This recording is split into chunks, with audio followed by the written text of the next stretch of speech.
So we've been hosting this webinar series. Again, my name is Ed Pritchard. Welcome to Conservation Conversations. We've been hosting this every second Wednesday of the month at 6 p.m. in the spring and in the fall.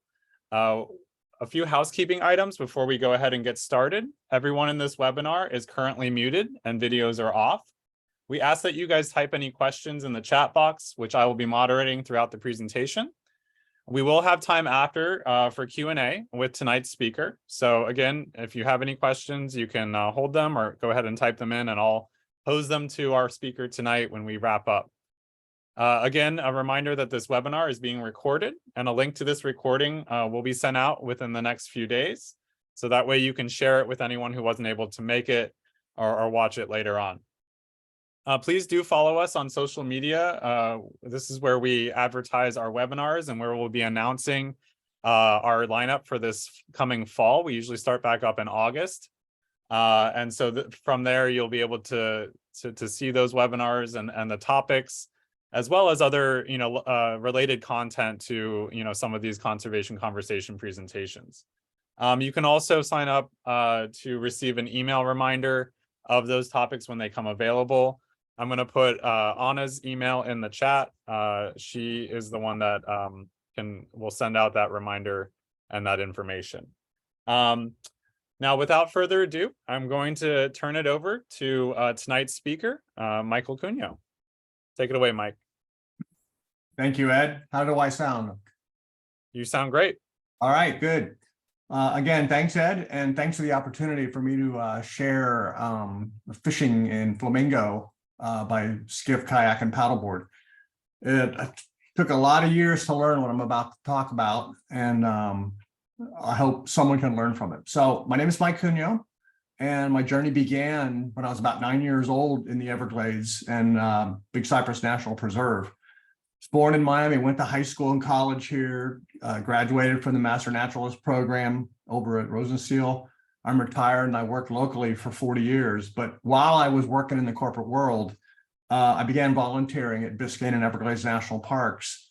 And just before I joined Ed Pritchard over at EcoAdventures at Crandon, I worked for the Biscayne and Everglades National Park Institutes at Convoy Point and doing a bunch of guided tours and other assortment of duties.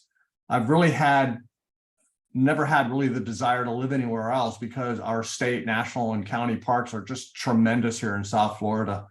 While my first experiences were centered around Big Cypress, I would spend 3 months out of the year in some national parks every year from about 1963 to 1996.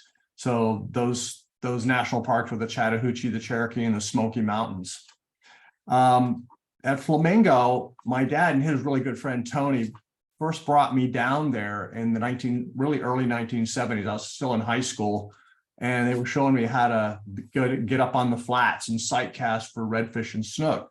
That was really my introduction, and that was it. I wish I had more mentorship, but I guess you learn the hard way.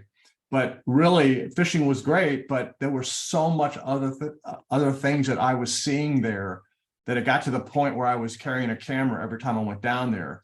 On a regular basis, even today, I'm still seeing manatees, giant horseshoe crabs, some of the biggest I've ever seen, loggerhead turtles, small-tooth sawfish, just to name a few.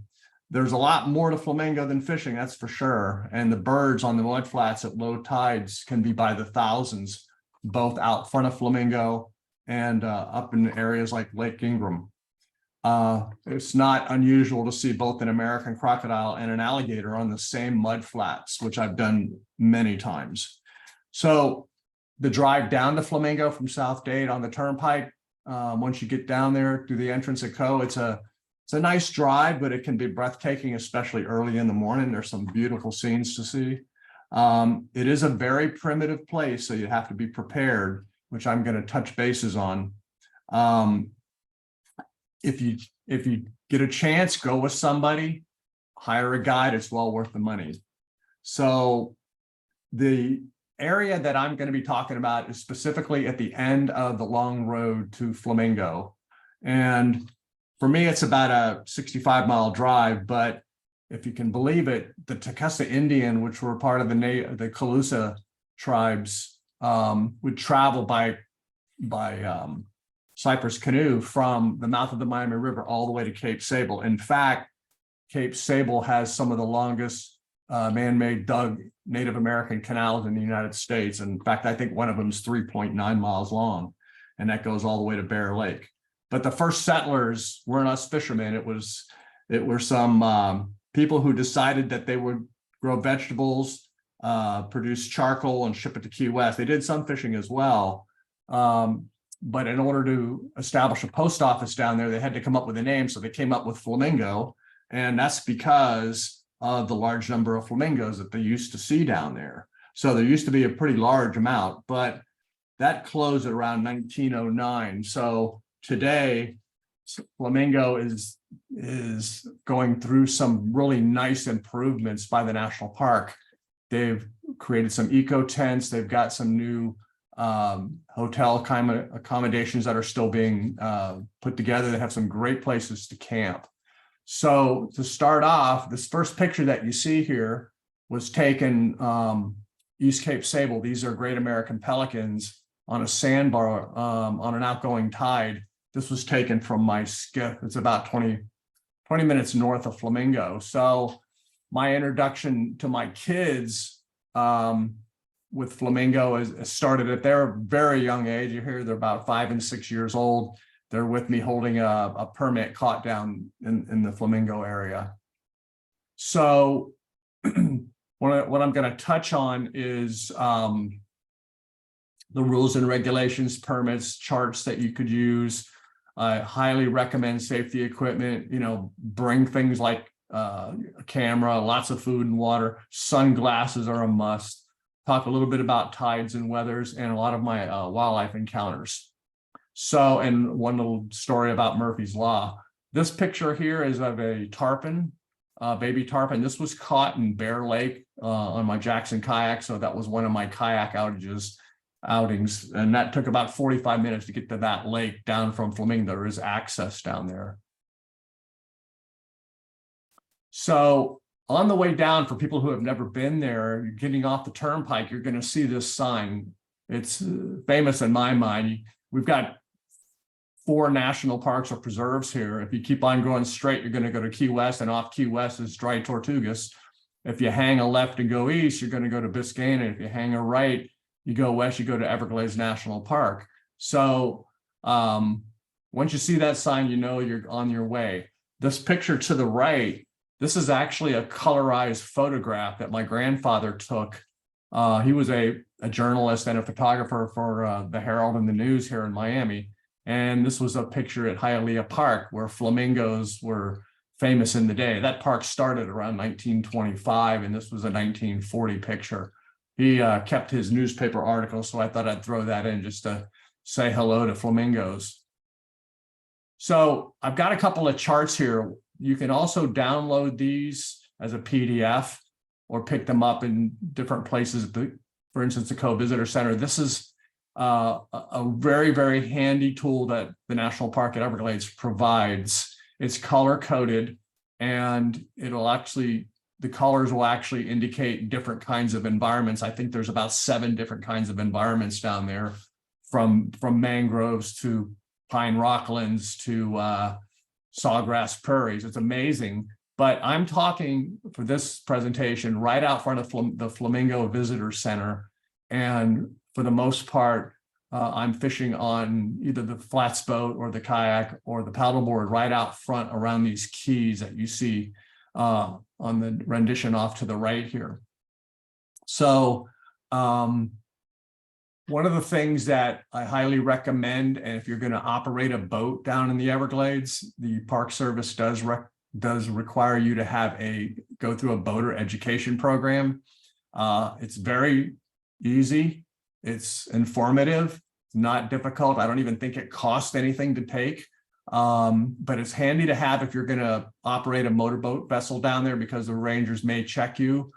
They don't always have GPS or connectivity with their cell phones. So I suggest that once you do take this boater education program, which you can find on their NPS website /Ever for Everglades, printed off and laminated. I carry several copies, so I could just flash it to the rangers and they're all good.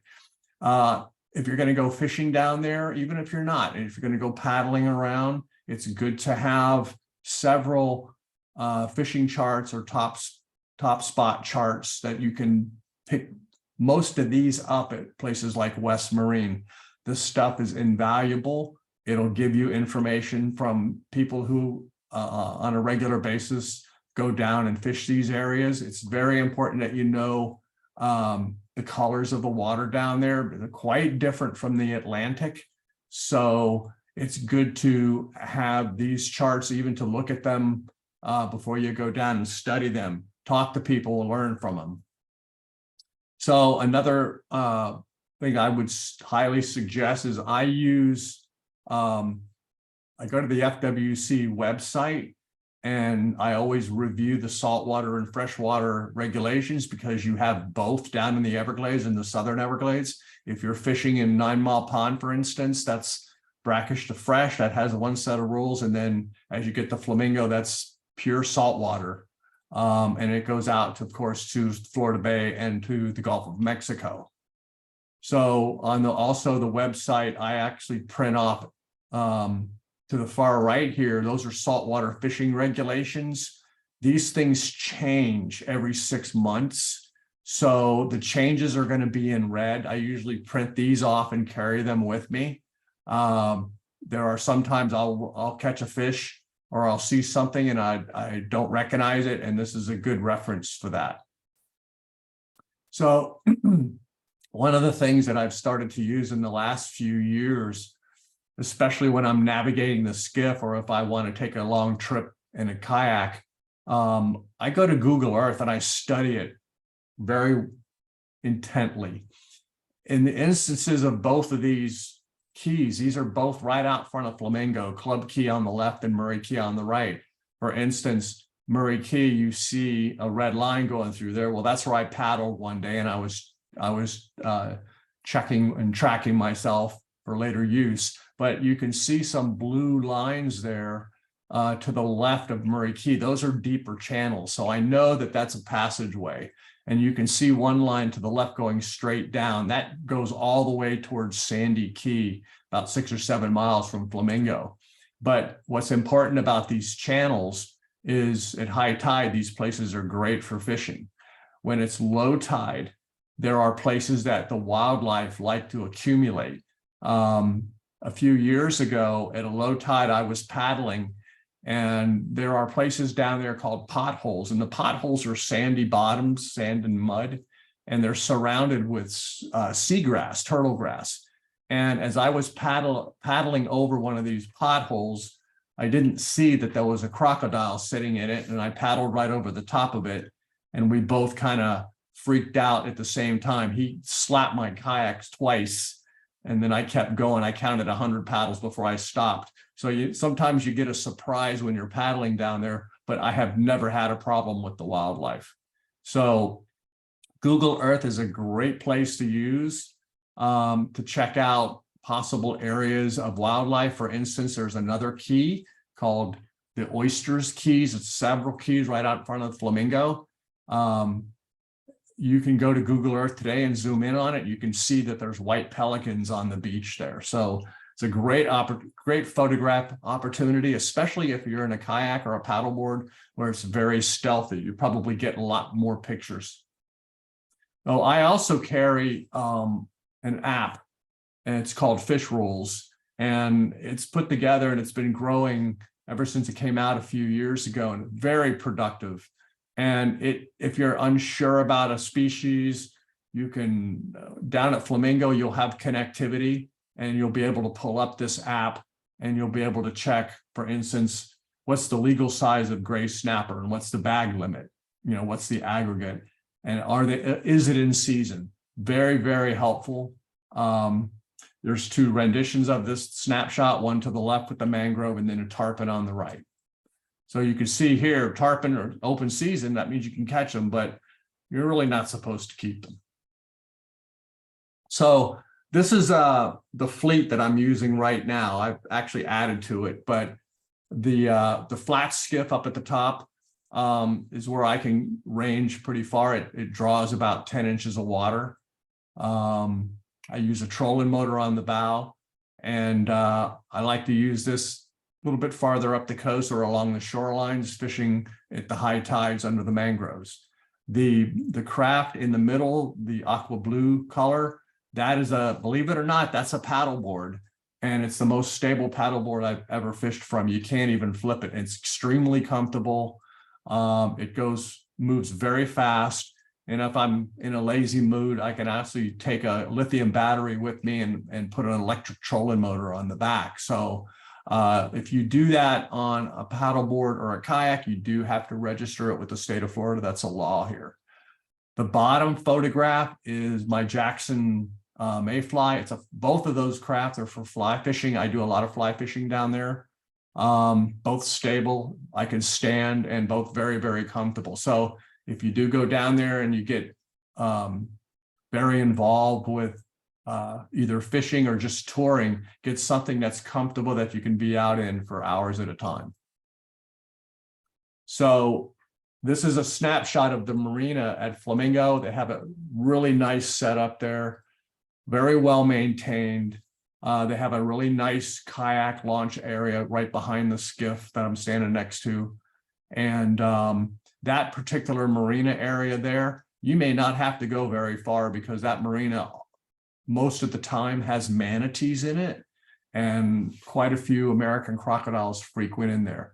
You don't want to fall in here because there's a lot of wildlife right off the dock. I have seen, believe it or not, Goliath grouper in here, anywhere from 30 to 100 pounds. So it's an amazing little basin right in here. So this is another view of the vessel that I use. This is a Live Water Sports craft. It's made in Clearwater, Florida. They do a beautiful job on these. This is a 14-footer.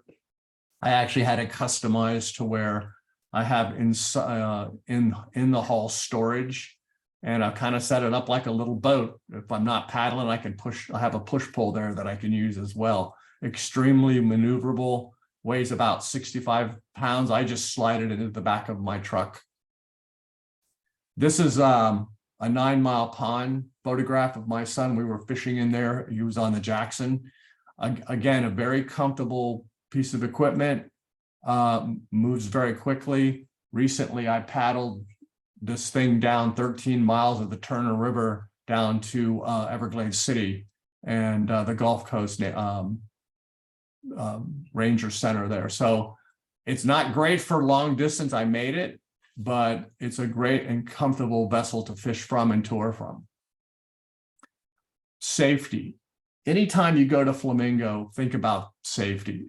Make sure that you let somebody know you're going to go out boating down there. File a float plan. Even if you have to leave something verbal in a text message, let somebody know, and I'll tell you why in a minute.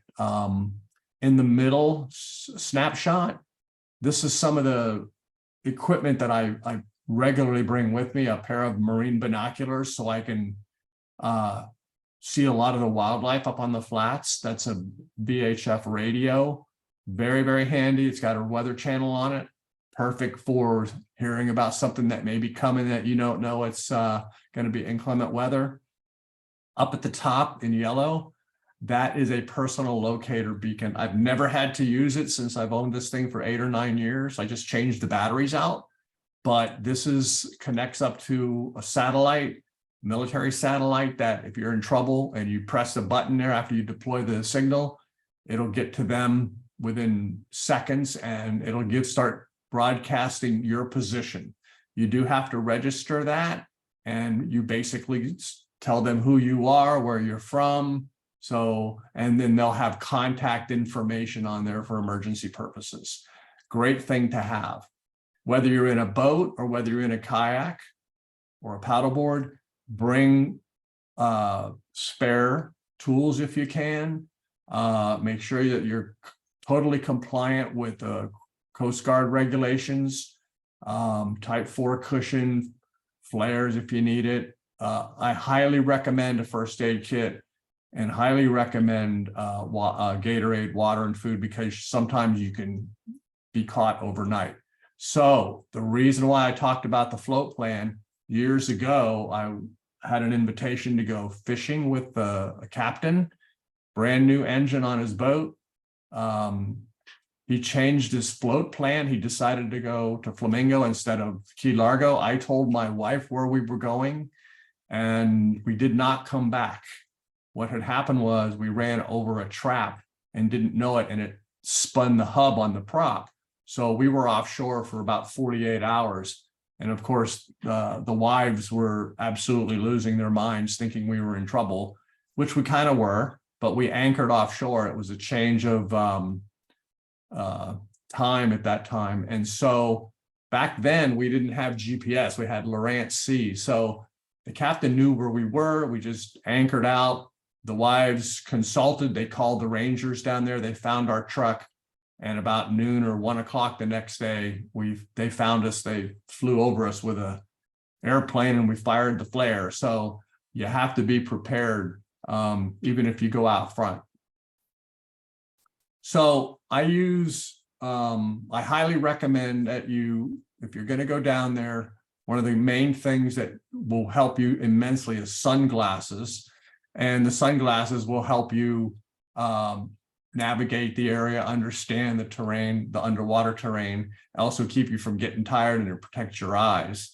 So I use regular spinning rods like you see here. I use a lot of fly rods and reels that are saltwater specific. And I try to use the better quality fly equipment that's either T-Bore or Everglades, Lamson, Sage. The reason for that is the saltwater down there is brutal on your equipment, even your boats. So you really want to make sure that you get the best and you take care of this when you get back home. I actually spray all of this with a salt away device, salt away product. Now where I fish, you don't need to use heavy duty line like you're going to catch a marlin. 10 to 20 pound test spinning is more than enough. Leader material in the 30 to 40 pound range. It can be fluorocarbon or not. The rod that you see and the reel that you see on the right is a cabo, but I have braided line on that. And the reason for that is I fish the mangroves at high tide where the fish are in ambush mode, and they take me in there and I have to be able to force them out. So, because I've had to several times get out of the boat and go into the mangroves to retrieve a fish, which is kind of a scary thing because I've seen crocodiles there. But this is the reason for the braided material. So this is some snapshots of some of the fly reels that I use. All of these products provide great service fishing down there. 6, 7, 8, 9 weights, they call them. Those are really the best combinations of them. If you're going to go out and catch giant tarpon, the professionals are the guys that you want to go with, and they'll be using 10, 11, 12 weight rods. So as I mentioned, Flamingo is pretty salty, hypersaline at times. So always make sure that you clean your equipment. I often do, when I get back home, I clean it all right away. And then the next day I start stripping the lines off, not all the lines, just re-rigging. It doesn't matter whether you have a $150 reel or a $500 reel. You really need to take care of them. So this is a sample of flies that I use over to the far right. This is pretty standard. I've found out with all the fancy flies that I have that I only generally use about 5 or 6 of the same. And most of the time it's basically you're matching the hatch. You're using a fly that looks like a shrimp or a small bait fish. And it's so much fun catching these fish on fly. And so there is a difference when you're fishing flies. They're using what's called a J hook. Now the state of Florida doesn't have a requirement where you crimp your hooks. What that does is it ensures that the fish has an easier release chance. I've started doing that more often on my other lures. And I'm going to go into what the J hook versus a circle hook looks like and the applications. So to the far left, these are typical hooks that I use. In the middle are popping corks. This happens to be one of the most effective fishing tools down at Flamingo. Kind of funny looking. These are pretty beat up because they've been used quite a bit. But I put about 18 inches of fluorocarbon leader on that, and I'll use a circle hook like you see at the bottom left, either the red or the black, and I'll actually crimp the barbs. So what's the benefit of the circle hook? Well, the circle hook, I recommend the inline circle hooks, not the offset, but the inlines, when a fish takes it, you don't have to set the hook. The fish will take it and start to run, and it'll hook itself. And what it does is it hooks it around the outer perimeter or the inner perimeter of their mouths, and they don't swallow the hook. And that way, if you're not going to keep that species, or if the species is not of the right length or too large, it stands a much better chance of surviving a release. And also, I wouldn't play fish down there for long periods of time, especially in the summertime, because there's not a lot of oxygen in the water for them. So I try to bring the fish in pretty quick, and I determine if I want that species or not, because I only take what I'm going to eat within the next 24 to 48 hours. Up at the top, those are J hooks. Those are J hooks that are crimped. I usually crimp these. The two with the lead weights on it with the little curly tail, those are for soft lures, and they actually do provide a really good hook set. You do stand a chance of hooking the fish deep. If that happens and you cannot remove that hook, what I actually do is I cut the line, but I also cut some of the hook itself that I can reach, so the fish has a greater chance of surviving. The popping cork has a technique that works really well. It's basically how many times you pop it. And what that does is that's actually sending a signal to the fish, to the fish that you're trying to catch, if there's possible bait fish or something struggling. So it's a signal to them to come investigate. And then what's on the end of the hooks, I usually use either live shrimp, or I use an artificial shrimp, like you see with the chartreuse and silver black in the upper right corner here. That's a DOA shrimp. Believe it or not, artificial shrimp work. It's crazy, but it does. Flamingo is very well known for having very muddy water at times. So the colors, the contrasting colors do help. Some of the best colors first thing in the morning, clear, would be like a pink and a white that you see there on the mirror lure. Or if it's kind of mucky and stirred up with the tide movement, I'll use the purple and the chartreuse.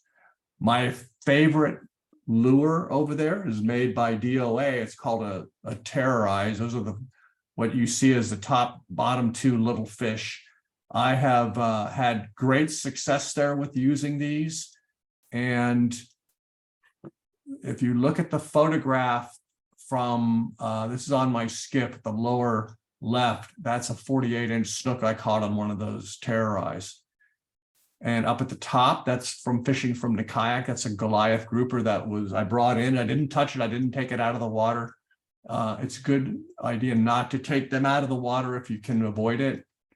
And Goliath grouper are not really supposed to be taken out of the water unless you're going to do a quick picture. It's kind of frowned on, but I try to not take them out. And that was about a 5 or 6 pound Goliath grouper, which is a beautiful fish. The middle photograph is my son with a snook from the Skiff off the Cape Sable beaches. And the bottom is a triple tail caught near Flamingo, one of the best eating fish ever down there. And then to the far right, we're in the Skiff again with my friend Bill King. He's got himself a nice keeper redfish that he ate that night. So again, I want to stress something, especially with the sunglasses. And here's why. If you're on the East Coast in the Atlantic, it's pretty easy. The water's pretty clear here. You can tell when it's shallow or not. But over in the West Coast, it's a bit different. So there are 4 colors that I go by. So brown, green, blue, and white. So brown stands for run aground. If you happen to see that, it's generally pretty shallow. You see that over in the Flamingo area out front, it's probably seagrasses. So you have to make sure that you're fishing on the right tide and to know what the possibilities of you running aground based on your vessel. If you're in a kayak or a canoe or a paddleboard, you're less likely to run aground, but you still could. You could see brown and it could be the mud flat. Green, you see a lot of that offshore of Flamingo, especially in the channels and then out off the beaches all the way out as far as you could go. Blue, you don't see much blue at Flamingo. You have to go pretty far offshore to see that. Not like over here in the East Coast. White, you just might. Well, that's a sign that it's very shallow and it's stirred up. So if you're in a skiff like mine, you want to be very, very careful about where you're running. Again, check your charts. There are 2 high tides and 2 low tides at Flamingo. They're semi-diurnal. And so you have to be kind of aware of where you're going to be fishing and what the tides are. So over the years, I've put together a Excel spreadsheet and I take tides from the Key West and Flamingo and plug them in. And I fish based on my tide plan. That's how I fish. If I wanted to go over to Snakebite near Flamingo to photograph, I'm going to do it on a low tide because the birds over there can be absolutely tremendous. I've gone over there to take some pictures of birds, and I ended up taking pictures of very small and young small-toothed sawfish. When you do see special creatures like that, I like to call the FWC and report it because they like to know about those. Sunglasses, again, are a must. The kind to use at Flamingo are polarized and have UVA and UVB sun protection, and in the color of either brown or yellow. I use a lot of brown and amber because it cuts the glare and you can actually see things in the water where other people can't. So you can go to websites like Maui Jim.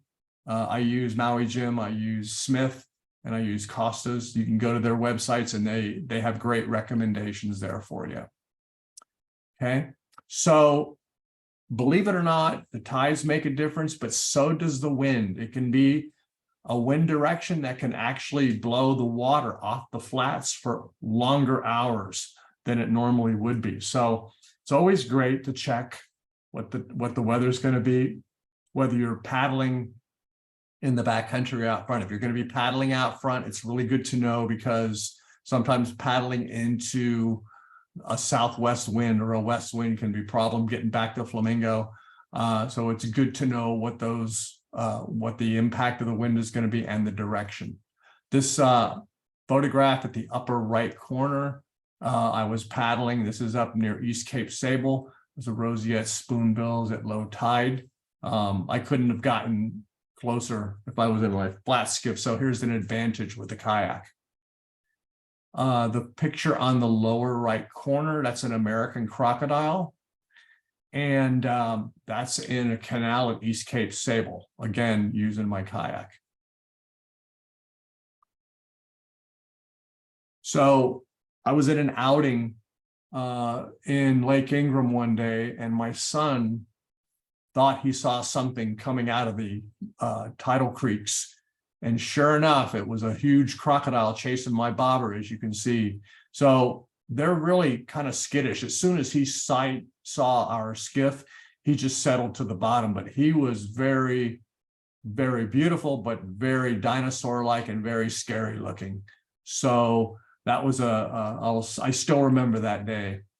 The photograph to the right, some people call him Croczilla.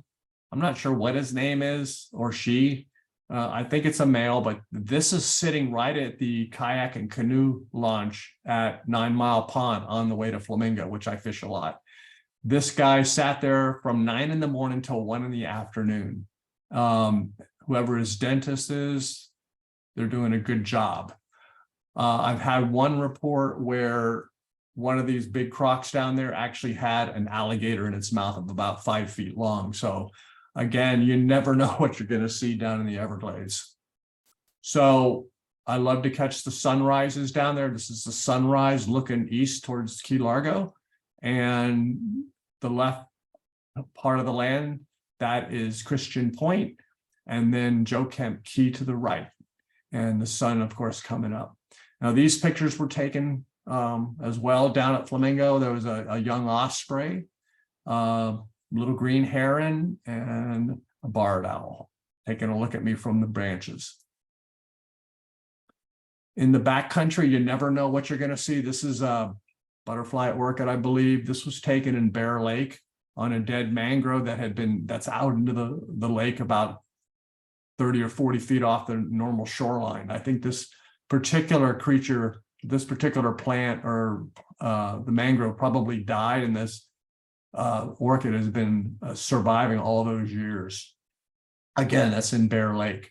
And then in an earlier Jackson kayak that I had, a 12-footer, I had a manatee come right up next to me, and it's one of the biggest manatees I've ever seen in my life. It had to be close to be as long as my kayak. So that was a thrill. I'll never forget that.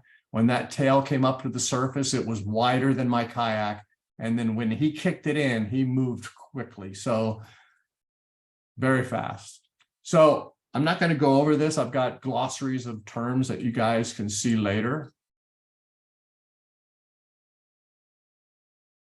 And I want to post this for Ed. This is, hopefully you guys have learned something from this. I know that, again, I wish I had some tutoring years ago, but I learned as I went. And if you can get a hold of somebody that you can, talk to or get some advice on, do it. I'm happy to answer anything you guys have. Right now, this is just an accumulation of a lot of years. And so thank you very much. Thanks, Mike. We'll give that just a few seconds so everyone has a chance to respond. Thank you guys for participating in that.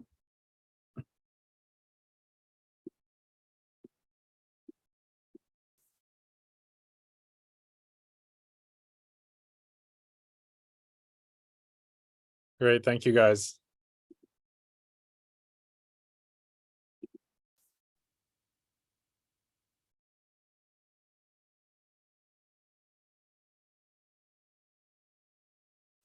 All right, so I'll go ahead and close that poll, Mike, if you want to continue here. Okay.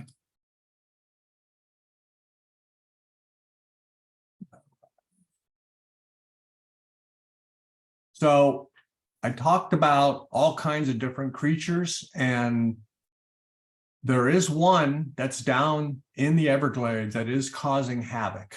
As long as I've been going down there, I used to on a regular basis see marsh rabbits, raccoons, armadillos, etc. They used to drive me crazy camping at Flamingo, but I don't see them anymore. I think I saw a rabbit late last year for a very few instances coming in before the co-visitor center, but from what the park specialists tell me, it's because of the Burmese python. So this is a photograph of a Burmese python that is invading both the Everglades and, to an extent, Biscayne National Park. So this image was provided by Vanessa.